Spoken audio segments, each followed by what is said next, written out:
Saya secara personal, Bang, menganggap bahwa mungkin UGM itu mengeluarkan produk palsu, Bang. Sampai berpikiran begitu? Sampai berpikiran begitu. Tapi kan UGM klarifikasi, ini asli. Justru itulah, Bang. Artinya setelah UGM diperiksa, diklarifikasi, mereka memberikan bukti-bukti, petunjuk, dan segala macamnya kepada penyidik, dan mereka menyampaikan informasi yang seterang-terangnya bahwa ijazah itu asli, Bang. Assalamualaikum warahmatullahi wabarakatuh. Balik lagi teman-teman di channel Kajian Online. Ada yang ketar-ketir, ada yang ketakutan dengan tantangan dari para penyidik, khususnya ini Polda Metro Jaya, yang menantang Roy, Tiva, dan juga Rismond kalau misalnya tidak puas dengan kinerja mereka ya Polda Metro Jaya, ajukan saja pra-peradilan. Waduh teman-teman, ini Roy langsung gemetar hebat karena ya kalau misalnya pra-peradilan ini gagal mereka menangkan, otomatis mereka tidak usah lagi banyak cincong, bakal langsung didakwa dengan hukuman yang cukup berat. Nah, di sini pengacara Roy Suryo bahkan menolak mentah-mentah tantangan dari Polda Metro Jaya untuk mengajukan pra-peradilan. Bahkan ini pengacaranya Roy Panci ini malah menyebut itu adalah jebakan Batman. Kalau kami mengajukan pra-peradilan, ya kami seperti menggali kuburan kami sendiri. Nah, itu kan paham. Itu kan sudah ngerti bahwa mereka itu sudah nggak mungkin menang. Tapi kenapa sih nggak cepet-cepet minta maaf ke Pak Jokowi? Kan minimal kalau misalnya sowan, minta maaf ke Pak Jokowi, ya hukumannya mungkin nggak akan terlalu berat. 6 tahun sudah cukup lah kalau misalnya sadar akan kesalahannya. Tapi kan ini enggak. Makin kesini ya makin gila, apalagi ya kalau misalnya ada Roy, Tiva, dan juga Rismond di satu acara, jelas ya itu nggak akan benar. Apalagi kalau misalnya diskusinya di iNews Rakyat Bersuara. Kemarin saja ini Tiva Fauzia ya teman-teman yang ngaku seorang dokter itu ngomong 30 menit loh dari durasi acara tersebut nggak dipotong sama Aiman. Wah, itu memang sudah jelas ya komplotannya bersatu padu kalau misalnya dikumpulkan di satu acara. Nah, teman-teman, hari ini kita bakal mendengarkan dulu gimana ini ciutnya nyali Roy, Tiva, dan juga Rismond ketika ditantang oleh Pak Jokowi di pra-peradilan. Kita simak dulu informasi selengkapnya.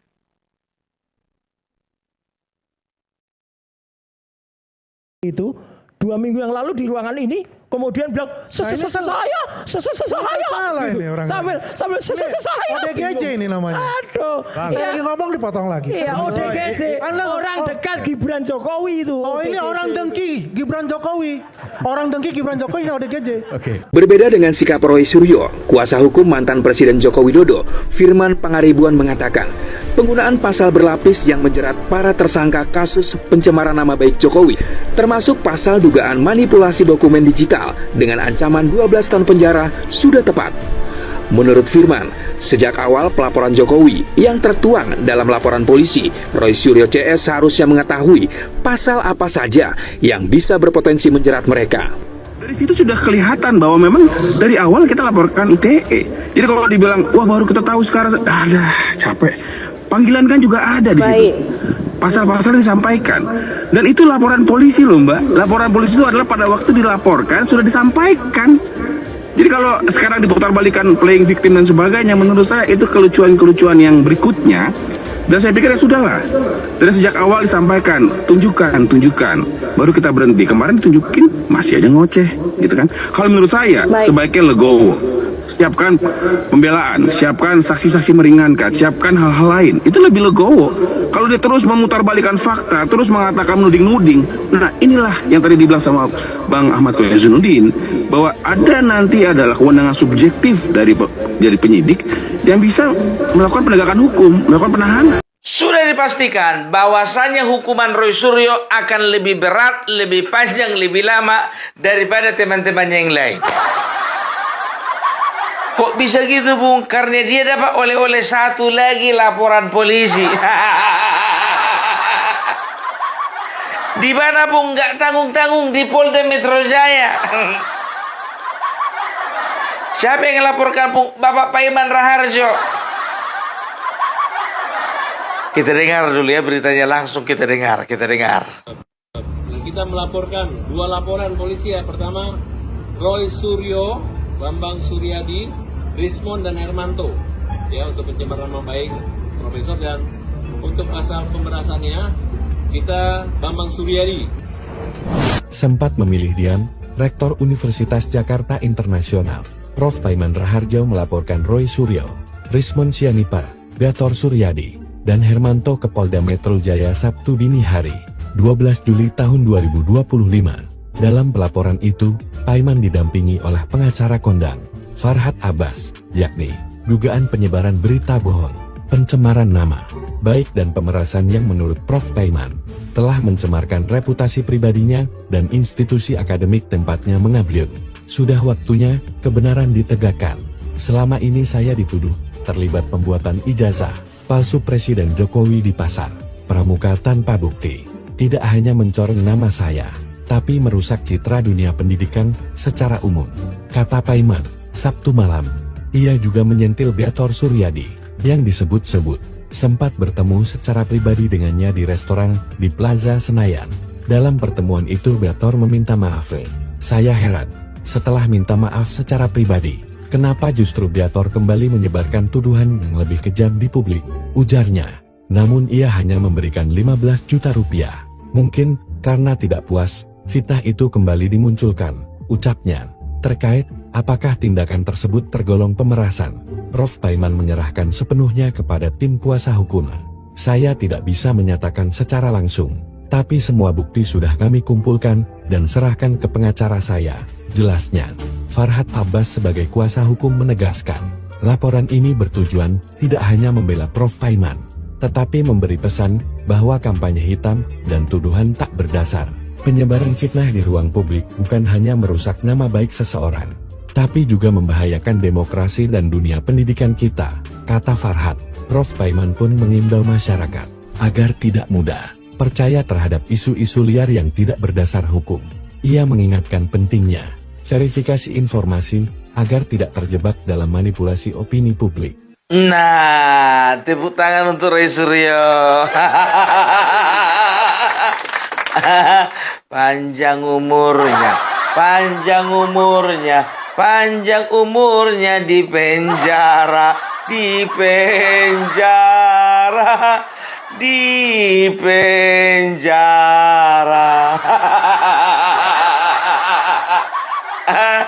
Lebih lama lah kau nanti ulang tahun kau di penjara kau.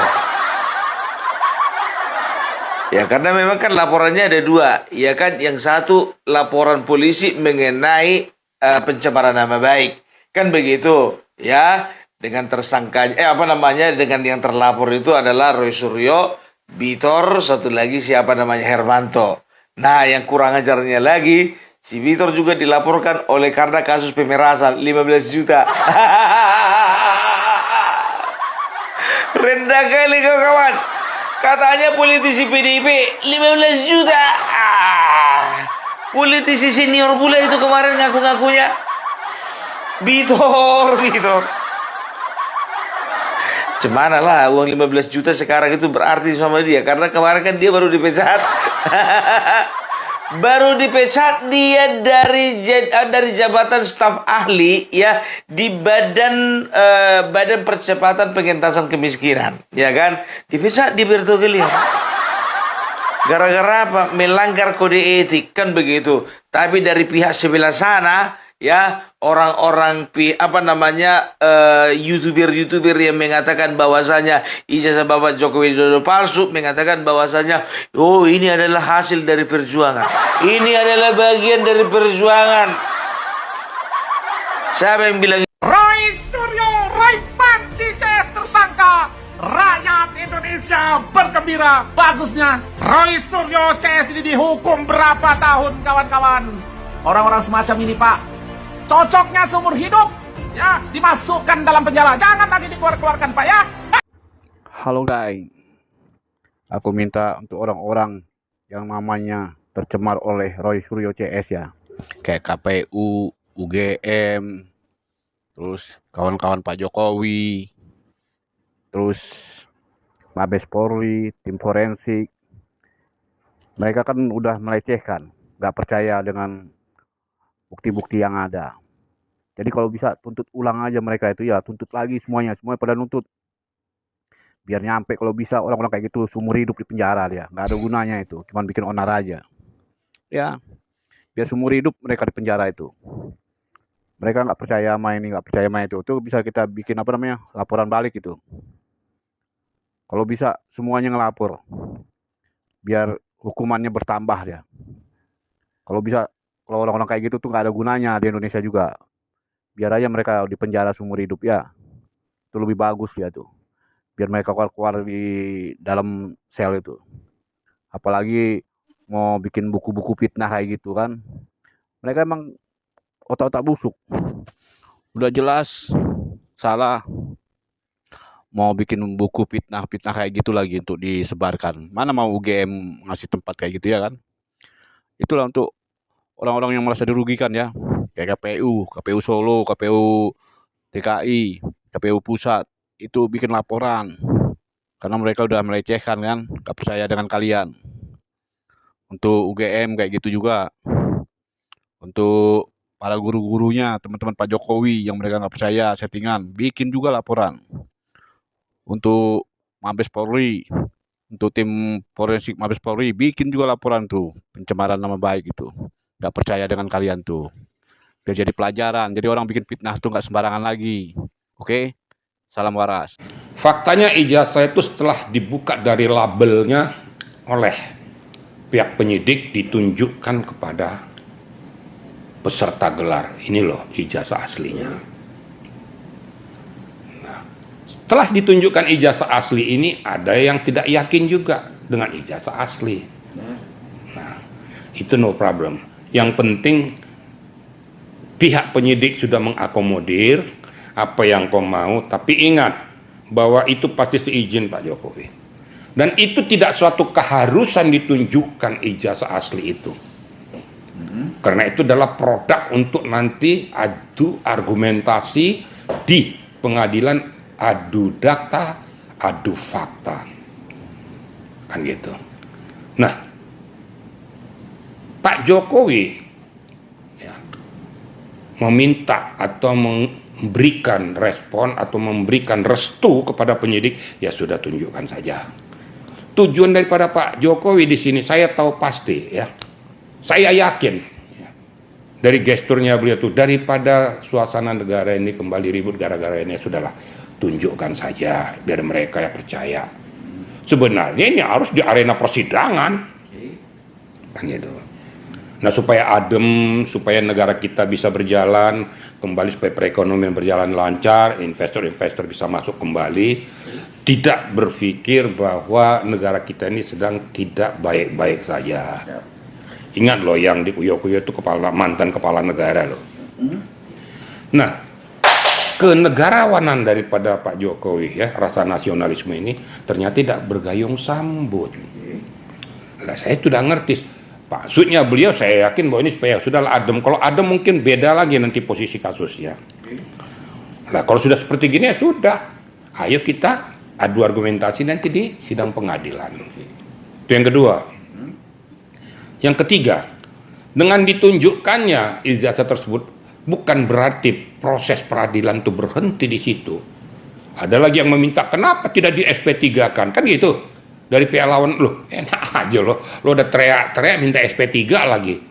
Yang bahkan yang lebih lucunya lagi, ada yang menjelaskan bahwa penerapan pasal 310, 311, 32, 35 Undang-Undang ITE ini adalah permintaan ataupun maunya Jokowi. Ini kan ilmu hukumnya kan goblok desialnya yang ngomong ini nggak ngerti hukum, bukan spesifikasinya tapi ngomong tentang hukum. Nah, kan blunder nih. Pak Jokowi melalui kuasa hukumnya hanya menyampaikan ini loh peristiwa yang sesungguhnya, mereka telah melakukan ini, mencemarkan nama baik saya, memfitnah saya, membuat upload di media melalui editan, ya, bahwa ijazah saya seolah-olah palsu. Nah, penyidik kan mempelajari, menganalisis, akhirnya mengambil kesimpulan berdasarkan hasil gelar perkara. Berarti ini cocoknya diterapkan pasal 310, 311, pasal 32 Undang-Undang ITE.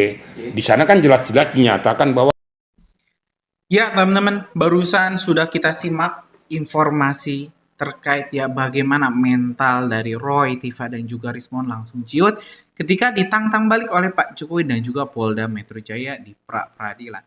Mereka tentu ya sebenarnya mereka itu tidak bodoh, tapi karena memang dibayar sehingga ya kepintarannya itu tertutupi oleh uang puluhan miliar mungkin yang masuk ke kantong-kantong mereka. Karena yang jelas ini Roy, Tifa dan juga Rismon kini sudah ditinggalkan juga oleh Partai Biru, oleh orang besar karena mereka itu cuma pion teman-teman untuk menjatuhkan Pak Jokowi. Ini adalah operasi politik terbesar yang terjadi untuk menjatuhkan dua orang sekaligus yaitu Mas Gibran dan juga Pak Jokowi. Gimana menurut kalian? Setelah nonton video barusan punya pendapat lain? Tulis di kolom komentar, kita bakal diskusikan teman-teman. Terima kasih, lanjut di video selanjutnya. Assalamualaikum warahmatullahi wabarakatuh.